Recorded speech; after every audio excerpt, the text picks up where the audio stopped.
जनसंवाद न्यूज, सत्य आणि विश्वासाची बातमी। उल्हासनगर मधील मुस्लिम समाजाची लोकसंख्या दिवसेंदिवस वाढत असून या ठिकाणी दफनभूमीचा प्रश्न भेडसावत आहे।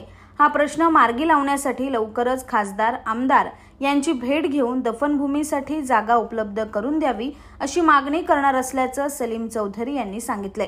ते सत्कार समारंभ कार्यक्रमात बोलत होते। अंबरनाथ मुस्लिम जमात अध्यक्षपदी हाजी सलीम चौधरी यांची निवड झाल्याने त्यांचा सत्कार समारंभ उल्हासनगर मुस्लिम जमात सेवा फाउंडेशनच्या वतीने आयोजित करण्यात आला होता।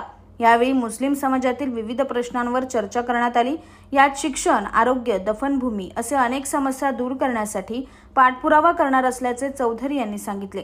या सत्कार समारंभ प्रसंगी असद साऊद, जलील खान, शकील खान, अनिल सिन्हा, बशीर शेख व मोठ्या संख्येने मुस्लिम जमात उपस्थित होती। आज इथे अंबरनाथ मध्ये जे आपला विजय झालेला पॅनलला आमची पूरी टीम, आमचे जलील भाई, आता मुस्लिम जमात सेवा फाउंडेशन आणि उल्हासनगरचे सगळे पदाधिकारी 1 ते 5 त्यांनी आज इथं संपर्क केले की त्याच्याबद्दल मी धन्यवाद करतो तुला। आणि येणाऱ्या कामासाठी आम्ही सगळं एकत्र होऊन पत्रकार इथे कब्रस्तान दफनभूमी नाही आहे, दफनभूमीचा प्रश्न नाही 4 नंबर 5 नंबरमध्ये बडे कल्सिस आहे, त्यासाठी आम्ही प्रयत्न करणार आहोत। आम्हाला खासदार साहेबांनी पण आश्वासन दिलं होतं, आमदार साहेब पण आश्वासन दिलं होते की लवकरच मुस्लिम समाजाला आम्ही दफनभूमी देऊ। अजून पण ते झाले नाही आहे, पण आम्ही त्यांचा प्रयत्न करून त्यांच्याकडे आम्ही घेणार आहोत आणि ते होणारच आहे आज नाही उद्या।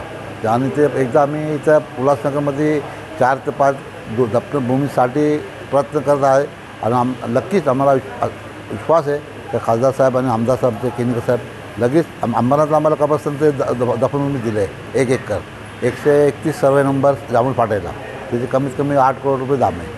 तर इथं पण इलेक्शनमध्ये आम्ही केनिकर साहेबांना पाठिंबा दिले होते मुस्लिम समाजसभा, त्यांनी आम्हाला आश्वासन दिलं होतं की उल्हासनगर साहेब आम्ही करून देऊ।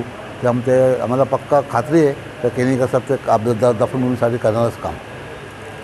जनसंवाद न्यूज, सत्य आणि विश्वासाची बातमी। आजच सबस्क्राइब करून बेल आयकॉनला क्लिक करा आणि पहा ताज्या घडामोडींचा अचूक अंदाज आपल्या मोबाईलवर।